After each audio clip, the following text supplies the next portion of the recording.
किसी भी मुल्क के डिफेंस के 3 कंपोनेंट्स होते हैं, जमीन पर फौज, समंदर में नेवी और आसमान में एयरफोर्स। लेकिन इन तीनों में सबसे ज्यादा इंपॉर्टेंट कौन है? एयरफोर्स, क्योंकि जब आसमान पर कब्जा हो जाए तो जमीन और समंदर खुद ब खुद कमजोर पड़ जाते हैं। सोचें एक पल, आपके पास हजारों टैंक्स, लाखों फौजें और दर्जनों जहाज हों, लेकिन आसमान खाली हो, कितनी देर टिकेंगे? सिर्फ एक प्रिसीजन गाइडेड मिसाइल, एक स्टेल्थ फाइटर या एक ड्रोन अटैक और आपकी पूरी लैंड आर्मी का कंट्रोल सेंटर तबाह, गेम ओवर। तो अब सिर्फ एयर सुपीरियरिटी का खेल है, जिसके पास आसमान उसके पास जमीन। आज हम बात करेंगे साउथ एशिया के 2 न्यूक्लियर पावर्स, इंडिया और पाकिस्तान की एयर फोर्सेस के बारे में, जिनकी तरफ पूरी दुनिया देखती है। नॉर्मल दिनों में ये बॉर्डर पर कौन ज्यादा टांग ऊंची उठाता है का खेल खेलते हैं, लेकिन जब हालात गंभीर हो जाएं तो बात टांग से कहीं आगे निकल जाती है। मिसाइल्स, फाइटर्स और इवन न्यूक्लियर अटैक की बातें शुरू हो जाती हैं। तो आखिर कौन है कितना ताकतवर, किसके पास कौन सी टेक्नोलॉजी है, और अगर कभी डॉग फाइट हुई तो कौन जीतेगा? तो चलिए आज फैक्ट्स की रोशनी में देखते हैं कि हवाओं पर किसका राज है।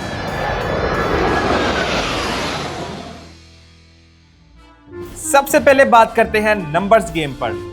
एयरफोर्स में इंडिया के पास अप्रोक्सीमेटली 1,49,900 एक्टिव पर्सनल हैं, जबकि पाकिस्तान के पास अप्रोक्सीमेटली 70,000 एक्टिव पर्सनल हैं।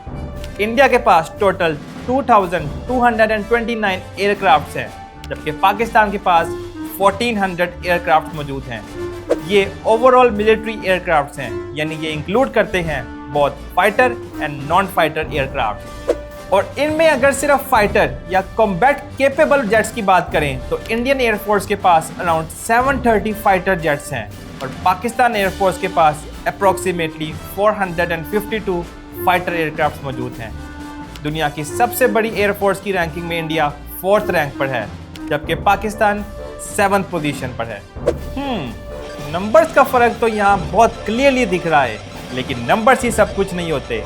अब जरा फ्लीट की क्वालिटी पर भी नजर डालते हैं और देखते हैं कि किसके पास क्या है।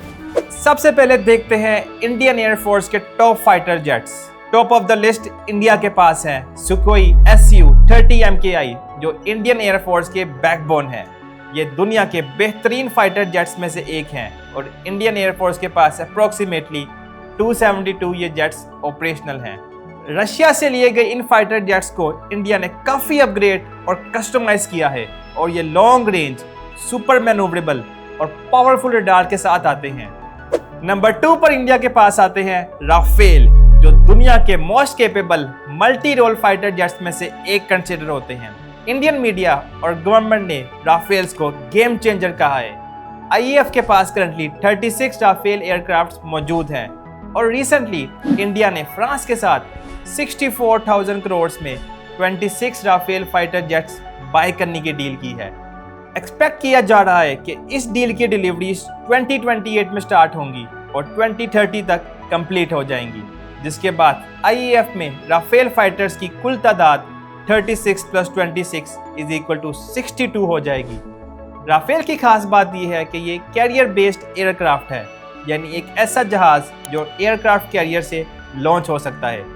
असल में इस जहाज को उड़ान भरने के लिए बहुत थोड़ी सी जगह रिक्वायर्ड होती है और इंडिया राफेल्स को अपने INS विक्रांत एयरक्राफ्ट कैरियर से ऑपरेट कर सकेगा, यानी नेवी और एयरफोर्स का कॉम्बो।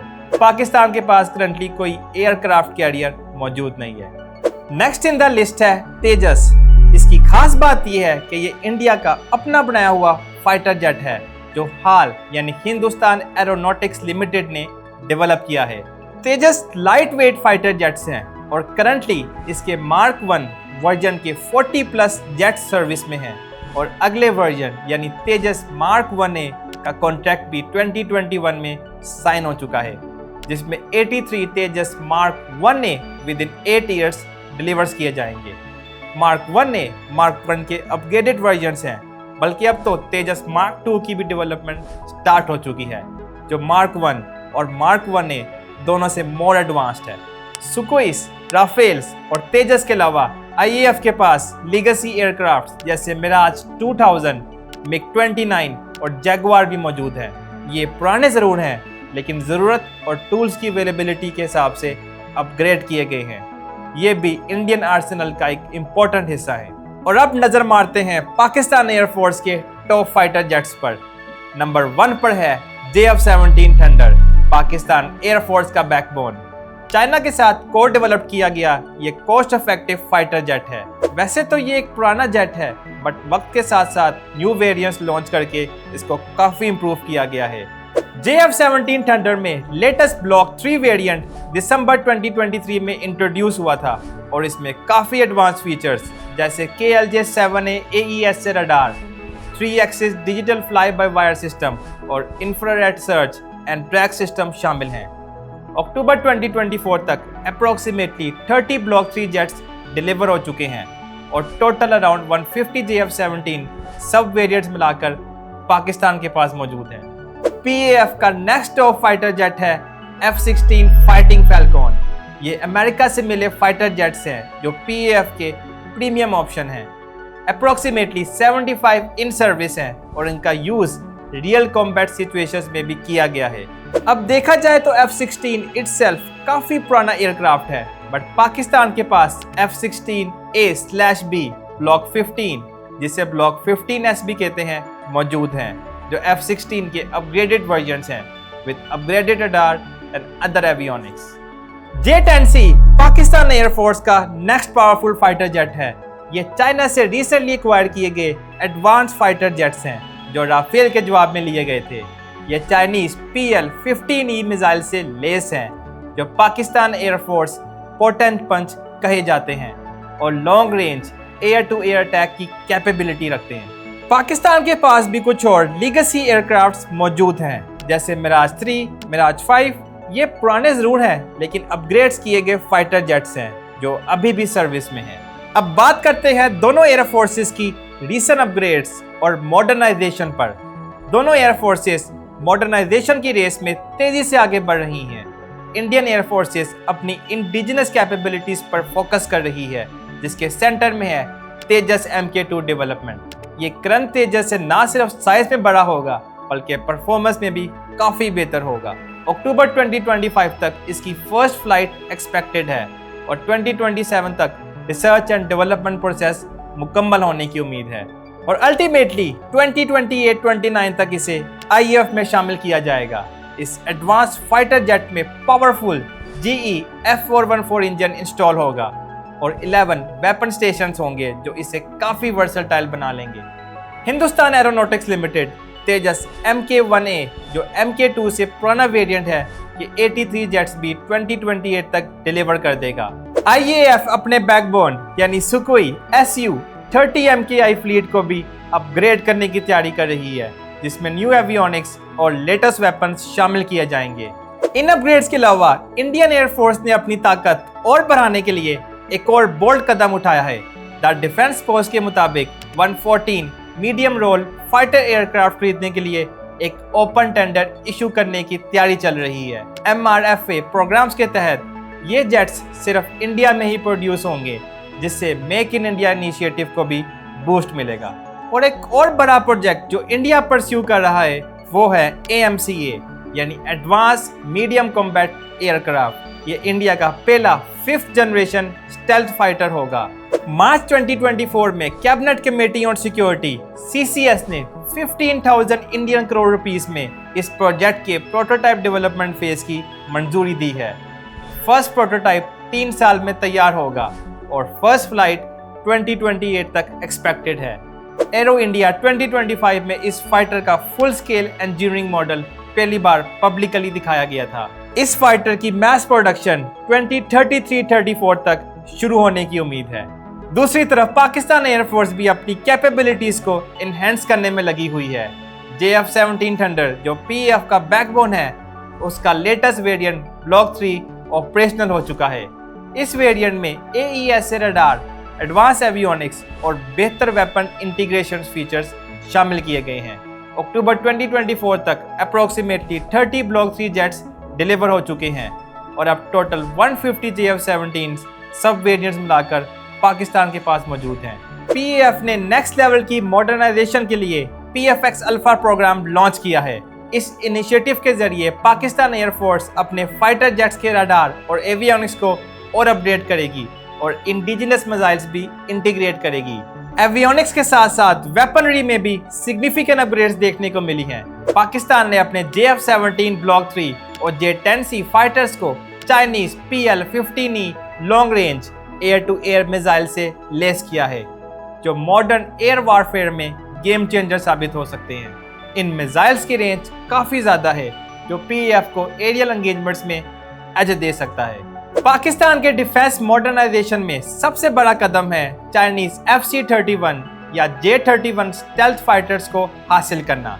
जुलाई 2024 में PAF पायलट्स ने इन स्टेल्थ फाइटर जेट्स पर ट्रेनिंग शुरू कर दी है और कुछ एनालिस्ट के मुताबिक पाकिस्तान 36 FC-31 जेट्स खरीद सकता है, जो इस डिकेड के एंड तक डिलीवर हो जाएंगे। पाकिस्तान ने अपनी ड्रोन टेक्नोलॉजी में भी काफी इन्वेस्टमेंट की है, जिस तरह टर्किश बेरख्तार TB2 और एडवांस अकिंसी ड्रोन्स को PAF ने अपने आर्सेनल में शामिल किया है।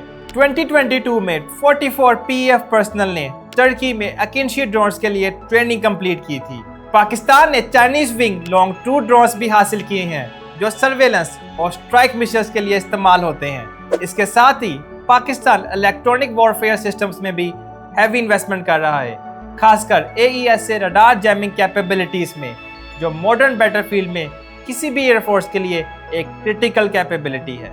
अब अटैक से डिफेंस पर आते हैं, क्योंकि मैच में सिर्फ बैटिंग नहीं करनी होती बल्कि बॉलिंग भी करानी होती है। तो स्टार्ट करते हैं इंडिया से।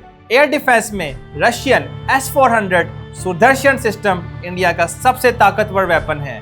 2018 में $5.43 बिलियन की डील में ये 5 यूनिट्स खरीदे गए थे, जिनमें से 3 डिलीवर हो चुके हैं। 4th डिलीवरी 2025 के एंड तक और आखिरी 2026 तक हो जाएगी। S-400 का डिटेक्शन रेंज 600 किलोमीटर और एंगेजमेंट रेंज 400 किलोमीटर है, जो एक साथ 100 टारगेट्स को ट्रैक कर सकता है। यह बॉर्डर के करीब स्ट्रेटेजिक लोकेशंस पर डिप्लॉय किया गया है, जिनकी डिटेल्स हाईली कॉन्फिडेंशियल रखी जाती हैं। अब पाकिस्तान के एयर डिफेंस की बात करें तो पाकिस्तान ने 2021 में चाइनीज HQ-9P सिस्टम इंडक्ट किया, जिसकी रेंज एयरक्राफ्ट के लिए 125 किलोमीटर और क्रूज मिसाइल्स के लिए सिर्फ 25 किलोमीटर है। और इस रेंज में इम्प्रूवमेंट के लिए 2024 में PAF ने HQ-9BE, जिसकी रेंज 260 किलोमीटर है, और HQ-16FE, जिसकी रेंज 160 किलोमीटर है, सिस्टम्स इंडक्ट किए हैं। इंडिया का S-400 हो या पाकिस्तान का HQ-9, दोनों state of the art air defence systems हैं। नंबर्स और टेक्नोलॉजी के अलावा एक और फैक्टर है जिसके बगैर आप कभी नहीं जीत सकते, वो है तजुर्बा और ट्रेनिंग। एक फेमस कोट है, the more you sweat in practice the less you bleed in battle. इसी तरह अल्बर्ट आइंस्टाइन का भी एक फेमस कोट है, ये learning is experience, everything else is just information. मतलब ये कि नो मैटर आपके पास जितने मर्जी एयरक्राफ्ट और जेट्स हों, अगर आपको उनको यूज़ करने का तजर्बा ना हो तो you will fail behind, and फिर ऐसी टेक्नोलॉजी का कोई फ़ायदा नहीं होता। तो चलिए बात करते हैं इंडिया और पाकिस्तान एयर फोर्सेस के इस एस्पेक्ट पर। वैसे तो proper experience real life campaign से ही आता है, लेकिन जब ऐसी कैंपेन्स ना हो तो मॉक कैंपेन्स और एक्सरसाइजेस कंडक्ट की जाती हैं ताकि एयरफोर्स प्रैक्टिस में रहे। Indian air force regularly international exercises में पार्टिसिपेट करती है, जैसे रेड फ्लैग USA के साथ, गरुड़ा फ्रांस के साथ और UK ऑस्ट्रेलिया वगैरह के साथ भी। इससे उनके पायलट्स को डाइवर्स टैक्टिक्स और सिनेरियोज में ट्रेनिंग मिलती है। On the other hand PAF pilots regularly China और टर्की के साथ एक्सरसाइजेस करते हैं। 2022 में PAF ने स्पीयर्स ऑफ विक्ट्री एक्सरसाइजेस में सऊदी अरेबिया और US एयरफोर्स के साथ पार्टिसिपेट किया। PAF के पायलट्स को टेक्निकल कैपेबिलिटीज के लिए जाना जाता है। तो पेपर्स पर नंबर्स और इक्विपमेंट देखकर फैसला करना आसान है, इंडिया इज अहेड। मगर एरियल वॉरफेयर में सिर्फ तादाद और टेक्नोलॉजी ही नहीं, बल्कि स्ट्रेटेजी, ज्योग्राफी और जियोपॉलिटिक्स भी मैटर करती हैं। पाकिस्तान एयरफोर्स की स्ट्रेटेजी क्वालिटी ओवर क्वांटिटी की है। लिमिटेड रिसोर्सेज होने के बावजूद PAF ने अपने पायलट्स की ट्रेनिंग, वेपन सिस्टम्स की इफेक्टिवनेस और टैक्टिकल प्लानिंग पर खास फोकस किया है। PAF के पायलट्स डिफेंसिवली ऑपरेट करने के लिए स्पेशली ट्रेंड हैं, क्योंकि उन्हें पता है कि हर फाइटर जेट का लॉस उनके लिए एक बहुत बड़ा नुकसान है। अगर इंडिया को देखें तो इंडिया का सबसे बड़ा एडवांटेज टेक्नोलॉजी का डाइवर्सिटी है। Su-30 MKI, राफेल और इंडिजिनस प्लेटफॉर्म जैसे तेजस का मिक्सचर इंडियन एयरफोर्स को फ्लेक्सिबल बनाता है। लेकिन मल्टीपल कंट्रीज से इक्विपमेंट खरीदने से मेंटेनेंस और इंटीग्रेशन के चैलेंजेस भी पैदा होते हैं और एयरफोर्सेस के कंपैरिजन में ज्योग्राफी का फैक्टर भी काफी अहम है। इंडिया का एरिया बड़ा है जिसे डिफेंड करना मुश्किल है, और वही बड़ा एरिया इंडिया को स्ट्रेटेजिक डेप्थ और टेक्नोलॉजी एक्विजिशंस के लिए डीप पॉकेट्स प्रोवाइड करता है। On the other hand Pakistan relatively छोटा है जहां स्ट्राइक्स का इफेक्ट कंसंट्रेटेड हो सकता है, मगर डिफेंडिंग एरिया भी छोटा है जिसे कवर करना रिलेटिवली आसान है। और अगर नेबरिंग अलायंस पर्सपेक्टिव से देखें तो पाकिस्तान को चाइना की मजबूत बैकिंग हासिल है, जो एक बहुत बड़ा फैक्टर है। चाइना ने हाल ही में पाकिस्तान को J-10C फाइटर जेट्स और एडवांस PL-15 मिसाइल्स प्रोवाइड किए हैं, जो इस बात का सबूत है कि चाइना पाकिस्तान को इंडिया के खिलाफ स्ट्रांगली सपोर्ट करता है। इंडिया के लिए एक साथ 2 न्यूक्लियर स्टेट से डील करना एक बहुत बड़ा चैलेंज है। लद्दाख बॉर्डर पर चाइना इंडिया टेंशंस भी एक अहम मसला है, जहां 2020 में गलवान वैली में हुए क्लैश में दर्जनों फौजियों की हिलाकत के बाद दोनों मुल्कों ने हजारों ट्रूप्स तैनात कर रखे हैं। इंडिया के राइट साइड पर देखें तो बांग्लादेश की भी इंडिया के साथ कम्प्लेक्स रिलेशंस है। दूसरी तरफ पाकिस्तान के लिए भी ऑल गुड नहीं है। पाकिस्तान को भी अपने पड़ोसी अफगानिस्तान से मिसाइल का सामना है, जिससे पाकिस्तानी डिफेंस फोर्सेस एंगेज रहती हैं। जैसे पाकिस्तानी फोर्सेस ने दिसंबर 2024 में तालिबान के खिलाफ एयर स्ट्राइक्स किए थे, लेकिन फिर भी कंपैरेटिवली देखा जाए तो अफगानिस्तानी तालिबान एक मच वीक ओपोनेंट हैं as compare to China as a state. तो चाइना इंडिया बॉर्डर टेंशंस ज़्यादा बड़ा मसला बन सकती हैं। और लास्टली ईरान, जिसके साथ पाकिस्तान के छोटे मोटे कॉन्फ्लिक्ट्स होते रहते हैं, लेकिन इंडिया के अगेंस्ट ईरान डेफिनेटली पाकिस्तान को सपोर्ट करेगा, एक मुस्लिम नेशन होने की वजह से और दूसरा इसराइल इंडिया रिलेशंस की वजह से। जियोपॉलिटिक्स में दुश्मन का दोस्त आपका दुश्मन होता है। इंडिया से रिलेटिवली छोटा मुल्क होने के बावजूद पाकिस्तान अपने डिफेंस पर कोई कॉम्प्रोमाइज नहीं करता। पाकिस्तान जीडीपी का 2.7% मिलिट्री एक्सपेंडिचर पर खर्च करता है, जबकि इंडिया 2.3% खर्च करता है। ये कमिटमेंट दिखाता है कि किसी भी कॉन्फ्लिक्ट में Pakistan punching above its weight करेगा। तो फैक्ट से फाइनल एनालिसिस ये है कि कौन जीतेगा का सवाल सिनेरियोस पर डिपेंड करता है। लिमिटेड एंगेजमेंट्स जैसे लोकलाइज्ड डॉग फाइट्स या बॉर्डर स्किर्मिशेस में टैक्टिकल एडवांटेजेस, पायलट स्किल्स और सिचुएशनल अवेयरनेस फैसला करेंगे, मगर एक्सटेंडेड कॉन्फ्लिक्ट में इंडिया के पास न्यूमेरिकल और इंडस्ट्रियल एडवांटेज है जो डिसाइसिव हो सकता है। कितने ही पायलट ट्रेंड हो, कितने ही टैक्टिक्स बेहतर हों, आखिरकार इंडिया की डेप्थ और रिसोर्स बेस उसको सस्टेन ऑपरेशंस की कैपेबिलिटी प्रोवाइड करती है, जो पाकिस्तान के लिए मुश्किल हो सकता है। इट्स टाइम फॉर फैक्ट से कॉन्फिडेंस स्कोर। तो आज की फैक्ट से की एपिसोड में हमने इंडियन एयरफोर्स और पाकिस्तान एयरफोर्स को आमने सामने देखा। दोनों एयरफोर्सेस अपनी स्ट्रेंथ्स को मैक्सिमाइज करने की कोशिश कर रही हैं। इंडिया इंडस्ट्रियल बेस और टेक्नोलॉजी एक्विजिशन के थ्रू, और पाकिस्तान एफिशिएंसी, फोकस, मॉडर्नाइजेशन और स्ट्रेटेजिक पार्टनरशिप्स के थ्रू। और अगर कभी फुल स्केल एरियर वॉर हो तो उसका नतीजा सिर्फ तैयारियों की तादाद से नहीं, बल्कि कमांड स्ट्रक्चर्स, ज्वाइंट ऑपरेशंस और फर्स्ट स्ट्राइक कैपेबिलिटी से तय होगा। लेकिन म्यूचुअल न्यूक्लियर डेटरनेंस की वजह से लिमिटेड एंगेजमेंट्स ही मोस्ट लाइकली सिनेरियो रहेंगे, जहां डोमिनेंस की इक्वेशन हर बार बदल सकती है।